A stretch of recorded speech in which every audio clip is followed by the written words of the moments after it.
வணக்கம். வாங்க சமைக்கலாம். இன்னைக்கு சிகப்பு அவுல வச்சு ஒரு ஸ்நாக்ஸ் பார்க்க போகிறோம். அதுக்கு தேவையான பொருள்லாம் ஒரு கிண்ணத்தில் ஒரு 2 டம்ளர் சிகப்பு அவுல் போட்டுக்கோங்க. அது வெள்ளை அவுலாக கூட இருக்கலாம். அதை ஒரு 3 வாட்டி நல்லா கழுவி சுத்தமாக எடுத்து வச்சுக்கோங்க.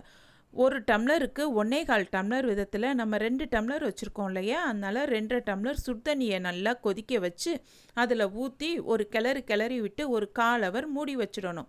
இதை பாருங்கள், இந்த மாதிரி அந்த அவுள் தண்ணி மொத்தத்தையும் உறிஞ்சி இந்த மாதிரி வெந்திருக்கும். அதில் ஒரு 1/4 கப்பு தேங்காய் திருவல் போட்டு ஒரு கைப்பிடி வேர்க்கல்லையை கொரன்னு அரைச்சி அதையும் போடணும். வறுத்த வேர்க்கல்லைங்க, அதையும் போட்டு அவங்கவுங்க இனிப்பு சுவைக்கு தேவையான அளவு நாட்டு சர்க்கரையும் போட்டு கிளறிடுங்க. இந்த சிகப்பு அவுல்ல நிறைய சத்து இருக்குங்க. இதை காலையில் பிரேக்ஃபாஸ்ட்டாகவும் கொடுக்கலாம், ஈவினிங்கில் ஸ்நாக்ஸாகவும் கொடுக்கலாம், நைட்டு டின்னராக கூட எடுத்துக்கலாங்க.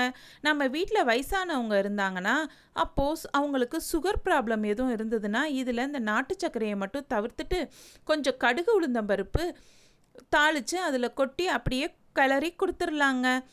இந்த அவுல் உங்களுக்கு பிடிச்சிருந்ததுன்னா நம்ம வீடியோவை லைக் பண்ணுங்கள், ஷேர் பண்ணுங்கள், சப்ஸ்கிரைப் பண்ணுங்கள்.